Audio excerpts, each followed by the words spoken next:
Hello and welcome back. I'm Anders, a professional opera singer at San Francisco Opera, and today we're talking about how to stop singing from the throat. So one of the common things I see in beginners and in my studio is this tendency to grab here in the throat, and you can always tell when you're grabbing, when you're singing from the throat, when the larynx comes up, and this is a super common thing. It's really hard to let go of this. So today I'm going to walk you through some exercises to let that go, to disengage this tension habit, and to learn how to free up the sound.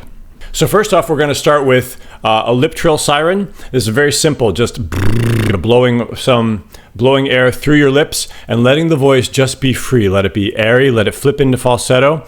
And I like to do a siren from the chest to the head. Now, if you're just warming up, you can do this in a very small range to begin with, around your speaking range. If you're feeling really stiff and really tired, that's the easiest way to go. But as we expand out on that, I like to flip between registers, between chest and head.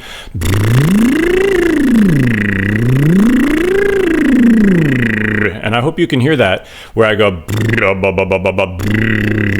in the chest on the bottom, flipping the head in the top. And you do that, cycle through that a number of times. This is a really good way to kind of loosen things up, to get in the habit of releasing here in the larynx, releasing laryngeal tension, and just getting used to that feeling of what happens when you allow the voice to just ride on the air. So that's number one. Let's do that a few times.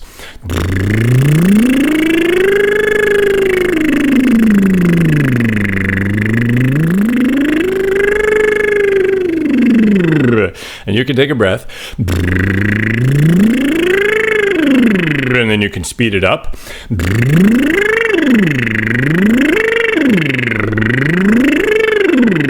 Good. So I like to recommend not going too high on this. Don't stress yourself out going way high into your falsetto. There's really no need to do that. The idea is to have as relaxed a larynx as you possibly can, unless you plan on singing into the stratosphere, which some people do, and good for them.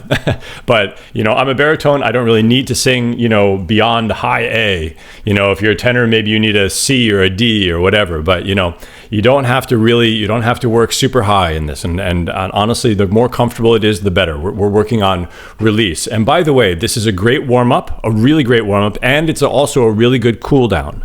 We'll talk about that later. Okay, the next exercise, we're going to work on a more open vowel. On an ah, I want to work on there's still this idea of release, and we're going to work on a really dopey kind of feeling. This is really a relaxed feeling, again, with this idea of letting everything go, letting the larynx go. No, none of this, no squeeze whatsoever. Really tune in to that sensation there. You can also track this by touching your larynx. If larynx ever comes up, you're definitely squeezing. You're definitely squeezing. So don't do that. We want things to be as released as possible. So this means releasing jaw, lips, tongue, for this exercise. And just say a really dopey and let it be breathy. Let it be really breathy. What I'm doing here, I'm promoting opening and relaxation in my throat. And what ultimately I want to do there is I want to separate extrinsic muscles, so swallowing muscles, strap muscles, any kind of extraneous muscles in the neck or the throat that are coming in to help your phonation process. Disengage this completely.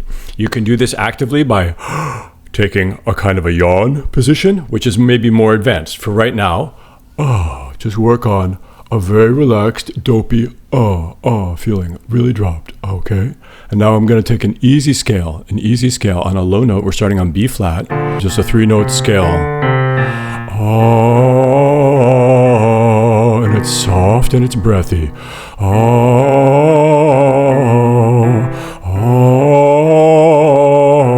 And what I'm trying to do is I'm trying to blow air through the chords and relax the chords as much as possible.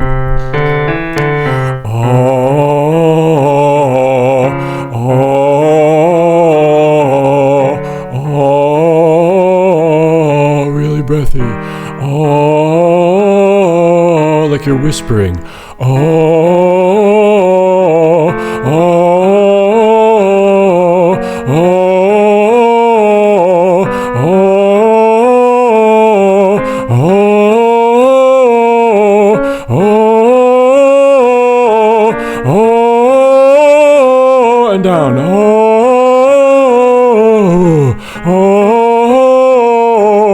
Oh,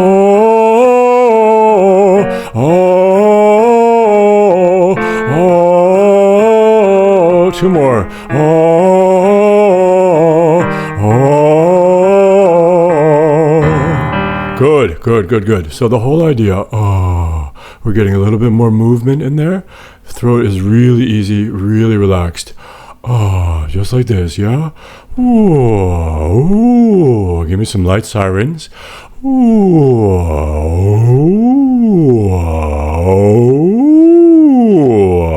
Try flipping into your falsetto.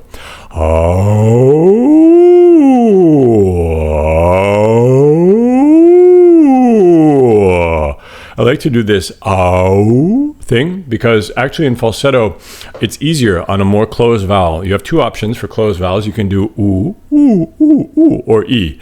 E. E. E is exceptionally good. Actually, E is exceptionally good. For me, it takes a little bit more effort to get into that zone, but E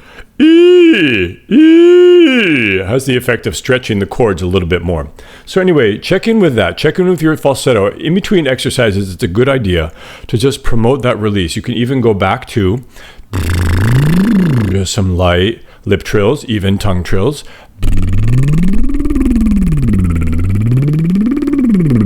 Lip trills are one of my favorites, but like I said, really good cool down and warm up exercise. And it's important to cool down actually after a big exercise like that. Check in, make sure there's no tension accumulating. For the next exercise, we're really going to work on that falsetto. We're going to work on starting to get more stretch in those chords and more tilt in that larynx. When you go into falsetto, the cricothyroid, which are the muscles responsible for stretching the chords, engage, and the thyroid cartilage, your voice box, actually tilts forward. And that can't happen when you have tension, when you have this happening or too much depression. Any kind of tension here will prevent that movement. So that movement only really happens when you have freedom in the larynx. So now we're going to work on some agility exercises in the falsetto. We're getting movement into a relaxed larynx, and we're getting that cricothyroid working and starting to adjust for different pitches and different parts of the range here. Let's start and do a 5-note scale. And in the low, it could be hard to really get into the falsetto. So sing everything with the idea of falsetto. So even in the low, it's a pretty comfortable pitch, but I like to sing it as if it's falsetto. Which means breathy and light and released. It's really, really important to not grab this at all and just remind yourself, okay, let it be nothing. Let it just be nothing, okay? So now we do a 5-note scale.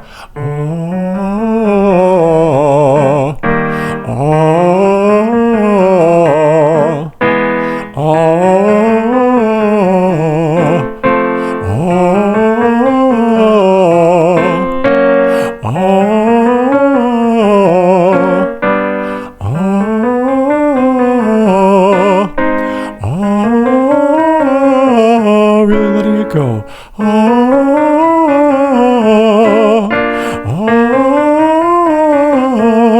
Coming down.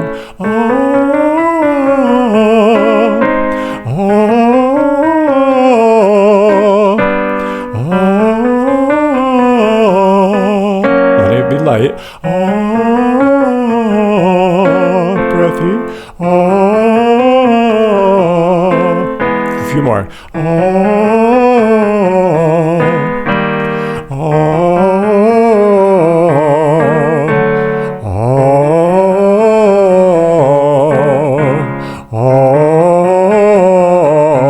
One more.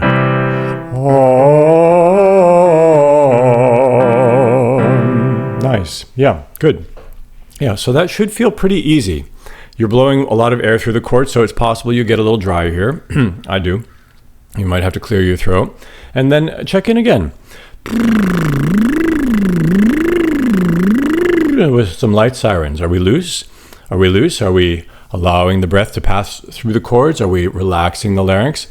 And if you want to step that up a notch, you can take this idea, like I said before, of the active inhale position, that yawn space, and really think of that height that you have in a yawn, right? It's like the beginning of a yawn, that surprise kind of feeling. And really focus on the high part of the yawn, that up here, the palate. the high palate part of the yawn.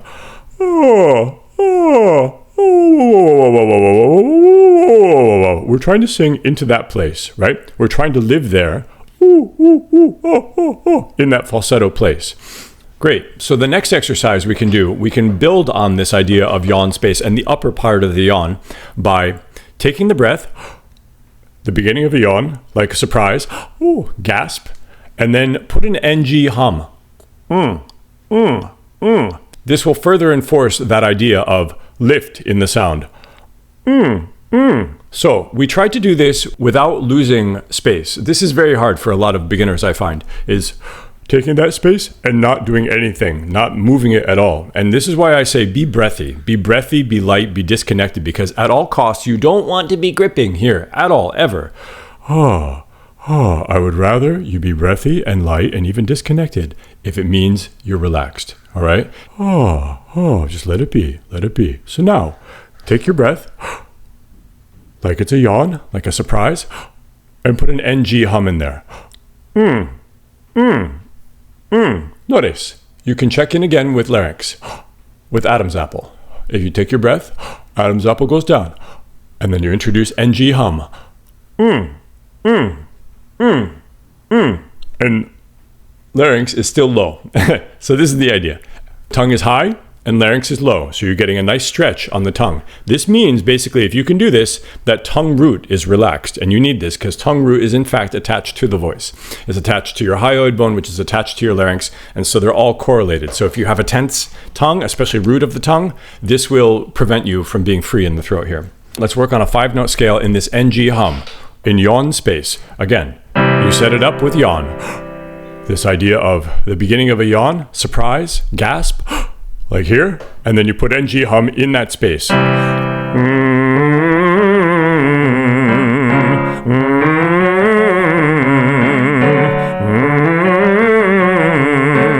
Space.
Always reminding myself, space is extremely important here.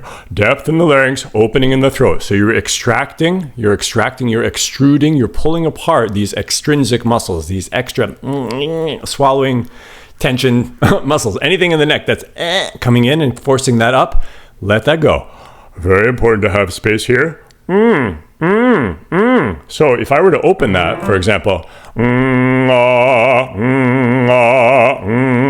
I have focused tone in space. That's the ultimate goal. This is how you get what's called chiaroscuro. So you have bright tone, bright ringing tone in acoustic space. You build acoustic space around that core, the core of your sound. And that's a very effective way of getting it. For this next exercise, we're just going to try to put all of this together. So you can start again from that space of yawn, and then your NG place. And by the way, falsetto goes to this place.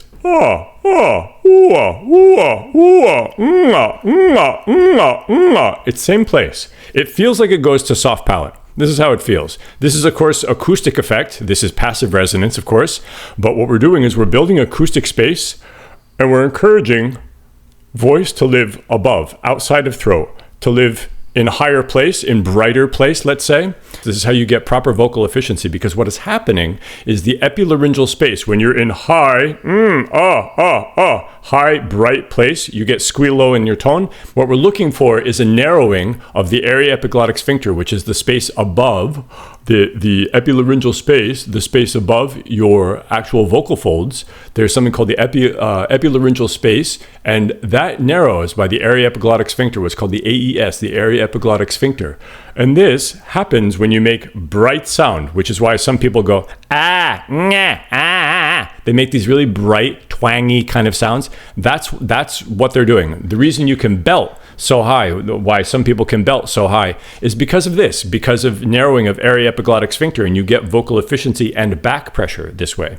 So what we do in classical training is we try to combine acoustic space, what's called acoustic tuning, where we open our pharynx, which is mouth and back of throat, oropharynx, which is the main resonator of the voice. We try to do this with narrowing of the area-epiglottic sphincter. So it's as if you have two tubes. You have open throat, oropharynx, which is inherently kind of dull, until you bring narrowing of the area-epiglottic sphincter into that, and then you have bright sound in space. And it sounds a little funny when I speak this way, but when you sing, you'll see the difference.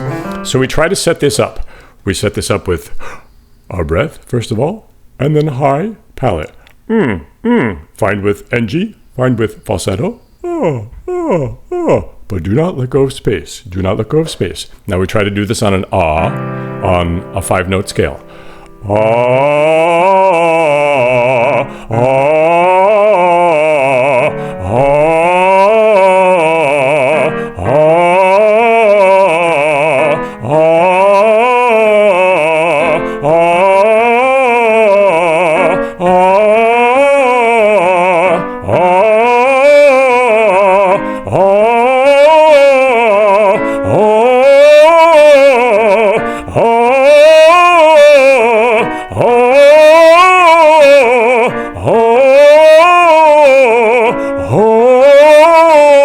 Space, height,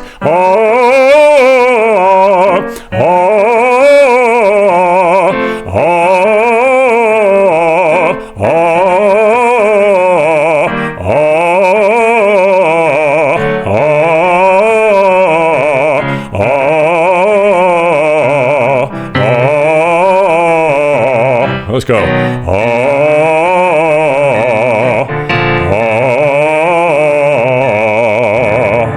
Yeah, and it's a bit of a workout, boy, I'll tell you. So then, okay, so that was a lot of singing. That was a pretty big workout there. So now we check in.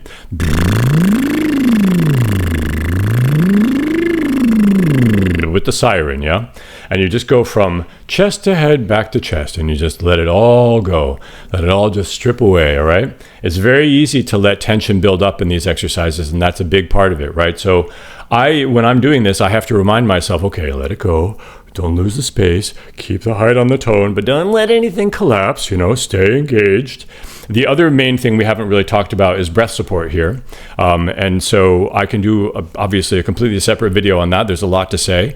But the big one is you want to just remain in an open position. You want to remain in position of inhale. And the primary way we do this as singers, while you're exhaling on a singing note, on a note that you're singing, of course you're singing on an exhale, is in the ribs, mostly in the intercostals, your lats. I think there are probably all sorts of muscles in there that are helping to create expansion. So essentially, you're creating a break on the amount of air that's coming through the cords, right? You want to be in control of your air. Breath support is breath control. So that's one thing we didn't talk about, but that's another thing you can think about, is just stay wide in your ribs, stay open in your side ribs, deep in the back, open in the back. And what happens in the body happens in the throat, okay? So those two things are related. So you can help yourself stay open in the throat by staying open in your body and not flexing. This is a big one. Not flexing your abs, not ever like grunting or pushing into here, and never, ever, ever that.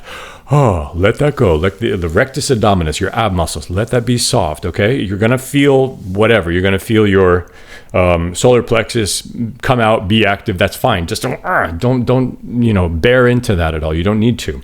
The sides are really what's important there. So let's recap. We've got the lip siren trills. We've got agility in the falsetto.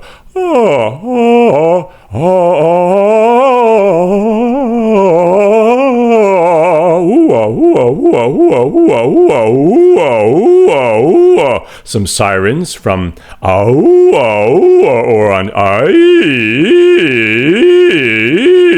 You can siren into your falsetto. This is very, very good for the voice, really therapeutic. The other one is the Dopey Ah, Just keep it open and relaxed and breathy and deep in the body. And then, of course, when you put it all together, I mean, the NG hum, in space is extremely useful, and that'll get you from those falsetto exercises into your full voice. Okay. Anyway. So there you go. I hope that helps. This is obviously a process, so make sure that release and relaxation come first. I would so much rather hear that you don't have any grab happening here and that you just allow the voice to ride on the air, even if it's flabby or weak or breathy or fine, whatever, that's fine. I like that. So let that be. And if this is work you like to do, check out my free mini course in the description below, and I'll see you on the next one.